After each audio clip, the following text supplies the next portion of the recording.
Selamat datang kembali di segmen Bedah Buku. Hari ini kita akan bahas satu buku yang bisa dibilang sebagai kitab wajib bagi siapa saja yang berkecimpung di dunia pendidikan, khususnya kita sebagai mahasiswa calon pendidik. Judulnya yaitu Perkembangan Peserta Didik karya Profesor Dr. Sunarto dan Dra.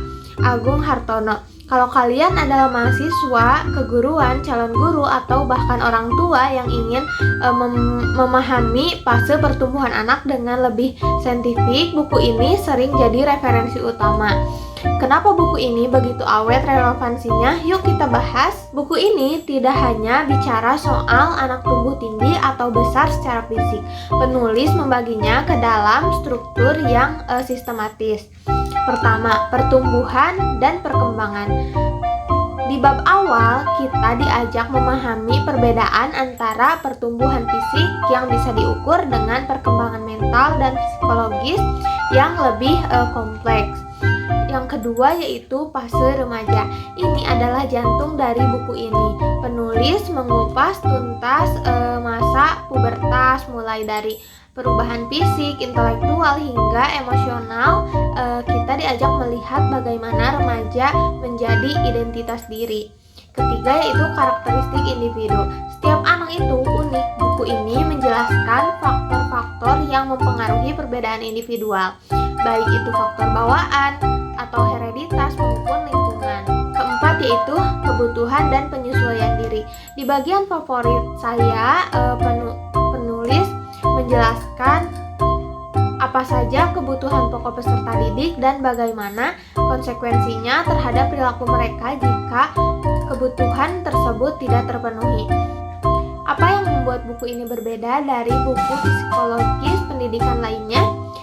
Itu menurut saya bahasanya yang digunakan itu terstruktur. Meskipun ini buku ilmiah, gaya bahasanya sangat to the point. Penulis sangat lihai menggunakan poin-poin sehingga pembaca mudah melakukan skimming atau mencari poin penting. Karena ditulis oleh pakar lokal, contoh-contoh kasus dan pendekatan yang digunakan sangat relevan dengan budaya dan sistem pendidikan di Indonesia. Selanjutnya, buku ini gak cuma kasih teori aja. Di setiap akhir pembahasan fase perkembangan biasanya ada saran praktis tentang bagaimana guru atau orang tua bersikap.